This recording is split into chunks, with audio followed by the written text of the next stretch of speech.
എല്ലാവർക്കും നമസ്കാരം. ഞാൻ ഇന്നൊരു ചെമ്മീൻ ചമ്മന്തിയാണ് ഉണ്ടാക്കാൻ പോകുന്നത്.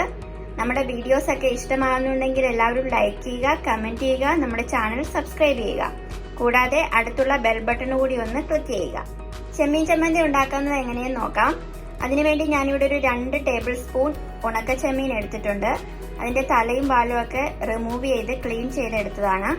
പിന്നെ ഒരു 3 വറ്റൽമുളക്, കുറച്ച് കറിവേപ്പില, ഒരു ചെറിയ കഷ്ണം ഇഞ്ചി, ഒരു 3 ചെറിയ ഉള്ളി, ഒരു 1/4 ടീസ്പൂൺ മുളക് പൊടി, ആവശ്യത്തിന് ഉപ്പ്, തേങ്ങ. ഇത്രയാണ് വേണ്ടത്. ഇതൊരു 3 ടേബിൾ സ്പൂൺ തേങ്ങയുണ്ട്. അപ്പൊ ആദ്യം തന്നെ നമുക്ക് ഈ ചെമ്മീനും ഈ വറ്റൽമുളകും കറിവേപ്പിലയും ഒരു പാനിലിട്ട് ജസ്റ്റ് ഒന്ന് ചൂടാക്കി എടുക്കണം. ജസ്റ്റ് ഒന്ന് ചൂടായാൽ മാത്രം മതി. വറ്റൽമുളക് ചൂടാക്കുമ്പോൾ ശ്രദ്ധിക്കണം, കരിഞ്ഞു പോകരുത്.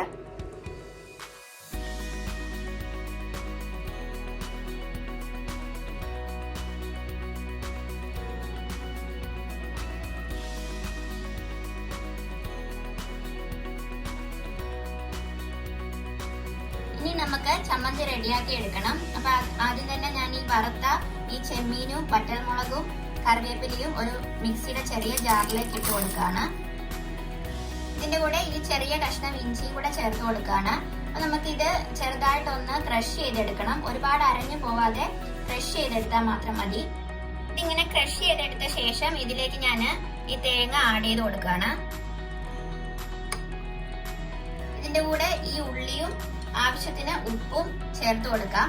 അപ്പൊ ഞാന് ഈ മുളക് പൊടിയും കൂടെ ഇതിന്റെ കൂടെ ചേർത്ത് കൊടുക്കുന്നുണ്ട്. അപ്പൊ എന്റെ വറ്റൽമുളകിന് നല്ല എരിവുള്ളത് കൊണ്ടാണ് ഞാൻ 3 എടുത്തിട്ടുള്ളത്. അപ്പൊ എരിവില്ലാത്ത വറ്റൽമുളകാണെങ്കിൽ അത് മാത്രം ഒരു 4-5 ചേർത്ത് കൊടുത്താൽ മതി, കളർ ഉണ്ടാവും. അപ്പൊ ഞാനൊരു കളറിന് വേണ്ടി മാത്രമാണ് ഈ മുളക് പൊടി ആഡ് ചെയ്ത് കൊടുക്കുന്നത്.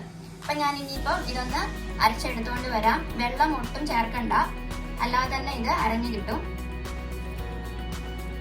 ഇപ്പൊ നമ്മുടെ ചെമ്മീൻ ചമ്മന്തി റെഡി ആയിട്ടുണ്ട്. ചോറിനൊക്കെ വളരെ ടേസ്റ്റി ആയിട്ട് കഴിക്കാൻ പറ്റുന്ന ഒരു ചമ്മന്തിയാണിത്. എല്ലാവരും ട്രൈ ചെയ്ത് നോക്കുക. Thank you.